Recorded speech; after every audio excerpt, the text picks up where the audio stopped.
I am doing a year-long planning series, so this is a March reflection and April planning session, and I'm very excited. If you want any of these worksheets, they're going to be in the description box below. I hope that you'll use them. I think it'll be really cool to look back on later, and especially at the end of the year, to see everything that was accomplished and just see all the things that you persevered through, all the things that were challenging, but all the things that were really fun and exciting about the year. So to get started, March's reflection. I was not very good, and last month I didn't even get to plan anything, so kind of going off of what I can remember from the month, but I didn't have any priorities or anything like that. So that won't be in this one, sorry.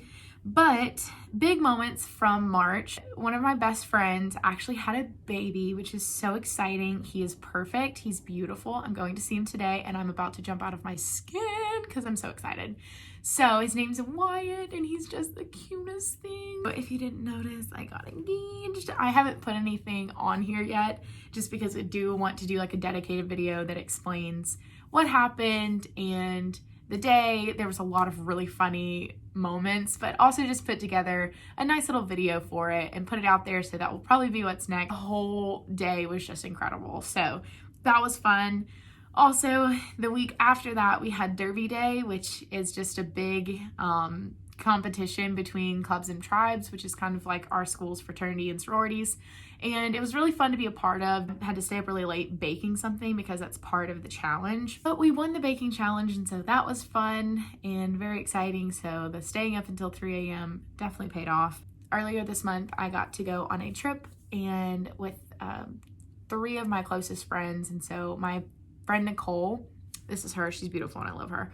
And she got a job, she graduated, and she had her birthday. And so we wanted to take a nice little trip and celebrate her and all of the great stuff that she's accomplishing. And that was so much fun. I cannot tell you how much I needed that trip. I know it was about Nicole, but honestly, I think I got more benefit out of it because I was in tears before we left because of how much I just needed to get off campus. Something I won't leave out, but I won't really go into detail about, just big moments. There was just some friend drama that happened, and it's nice that it's getting worked on. So, beginning of March wasn't too hot. End of March, things are looking up. So it's nice to look back on. Another reason I like doing these and putting in the hard moments, because it really is nice to look back. What am I proud of this month? I am proud of how I handled certain situations by processing through really big emotions first before going into a decision-making process. It was really cool to, and I think very helpful and made me feel very mature, just to take those anger-filled emotions and process through those first before getting to the hurt. And I think it's okay to make a decision when you're hurt about something. I don't know that it's smart to make a decision about something when you're just angry about it. So it was really cool, just a very growing moment for me to say, I know I'm angry about this and I know I want to make this decision, but I have to recognize that I am angry about this and I shouldn't make a decision. The 3 words that describe this month would be emotional, exciting, and tiring, for very clear reasons. It was a busy month. It was a crazy month. And but it was also just a lot of fun, but very emotional.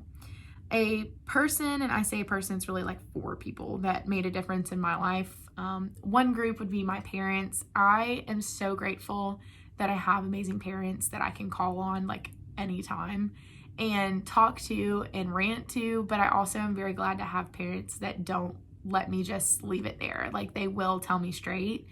And I will not forget this. My mom and I don't know why when I was younger I could never take criticism from her. I've heard that it's just like a mother-daughter thing, but she was on the phone with me and I was saying, I can't believe this is happening with my wedding, and something about wedding planning things, and I was like, I just don't understand why it's this. Like, this is this thing that's supposed to be about me and everything. And she was like, maybe because God wants you to put it on the altar.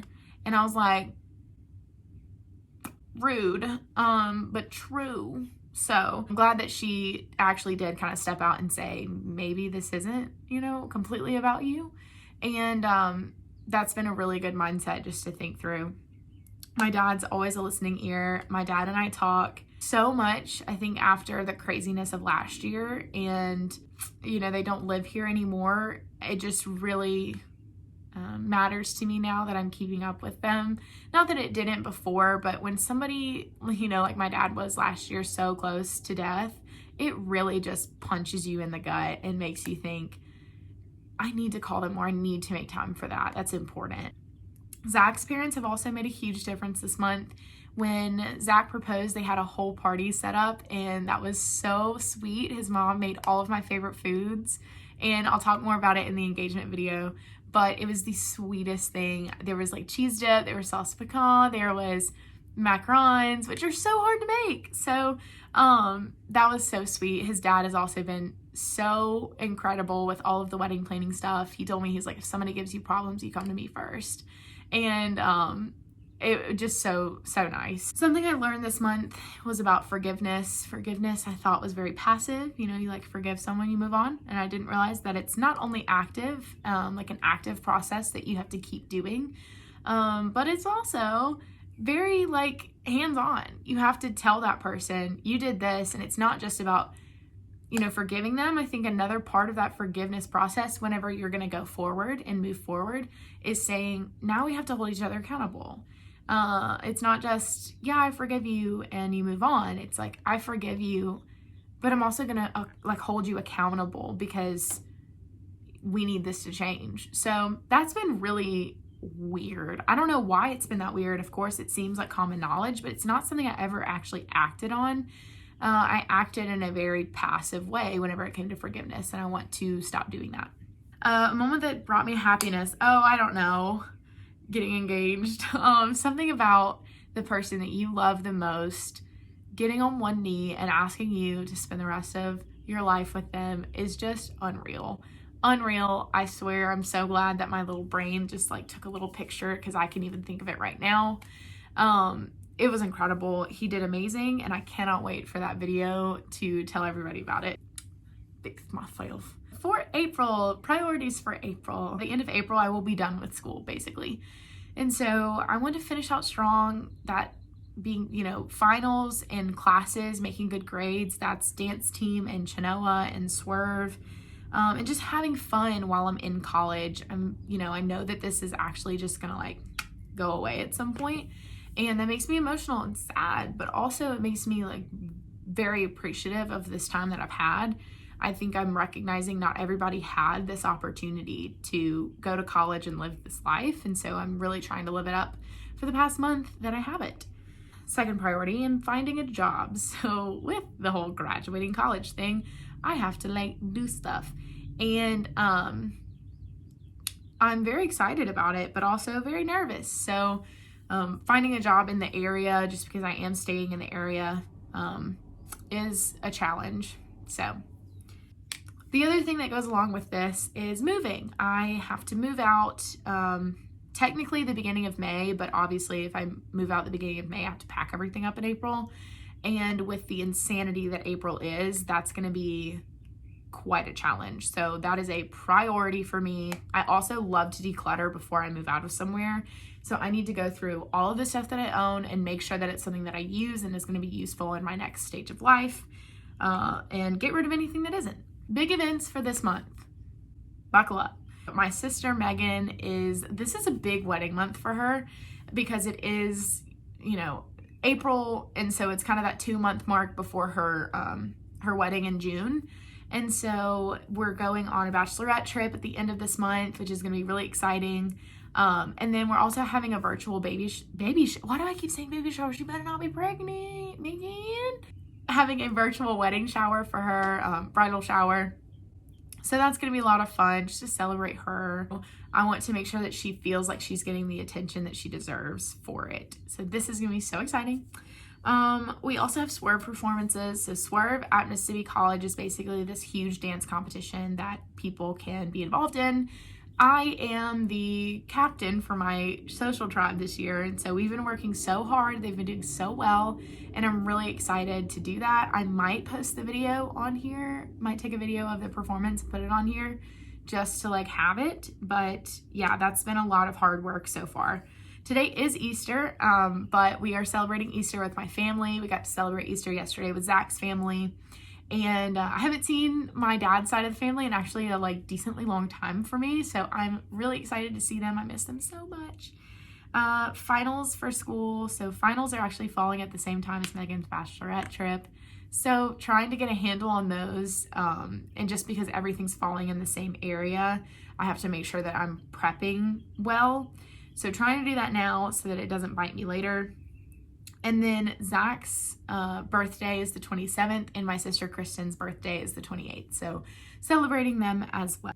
I'm on the dance team at my school, and it's our first year having a dance team. And since we didn't really get to do, like football games and a lot of basketball games because most of them got canceled, we're doing a showcase. So that's been a lot of work and very challenging, very hard, but I think it'll be exciting to kind of put a little cap on it and do that showcase. The focus or word for the month, this is kind of a phrase for me, but just one day at a time. When things get really stressful and very busy, that's something I have to repeatedly tell myself. One day at a time, I can handle this, but I can't handle it all at once. I have to handle it in the chunks that it's coming at me and not trying to process it before it's happening. So just trying to, I think one day at a time, also another way to kind of think through that is just living in the moment. My affirmation for the month, I kind of have 3 little sentences I keep telling myself. 1, I am resourceful. 2, I am forgiving. And 3, I am in charge of my own life. So all these decisions that are coming at me, I think it's just important to keep those 3 things in mind. I can make something work with very little. I'm resourceful. I can forgive people. I've been forgiven too. I can forgive others, especially whenever I'm having to make decisions, just making sure I'm making them with the frame of forgiveness in mind. And then I'm in charge of my own life. I make my own decisions, and that's terrifying, but also very liberating, very empowering. My self-care focus for the month is actually starting an anti-inflammatory diet. So I think I have gastritis. Not like I haven't been to a doctor about that, but my mom and I kind of talked about it. And one of the biggest things that they're probably going to do if you have gastritis is put you on an anti-inflammatory diet. So that's what I'm just going to go ahead and do. There's a lot of other problems that I have in my body that I think it'll just be smart. The only thing is that the diet is very restrictive, and I hate restrictive diets. So I'm probably going to try and ease into it, and rather than just diving full force, because I will quit. But it's not just something I want to do so I can look good, so that I can feel good in my body. And that's really important. So hopefully reframing it, because I don't want to get into this whole like, oh, I had red meat, I'm terrible, and associating those negative feelings with just eating food. But also it's very important to feel good. So, maybe this will be different, but I don't want to just kind of jump all the way into the deep end with it. I want to kind of wade in the shallow for a little bit and then get maybe into doing more of it later. So that's my self-care focus, to feel good by helping my body out and giving it what it needs to be successful. If you want to see more from me, I think my next video is going to be an engagement video. I know I'm going to have an asking my bridesmaids video, so that's going to be really exciting and fun, coming to you soon. I will see y'all in the next video. Again, the worksheets are in the description box below if you want to use them. If you do, let me know, and I'll see you later. Peace.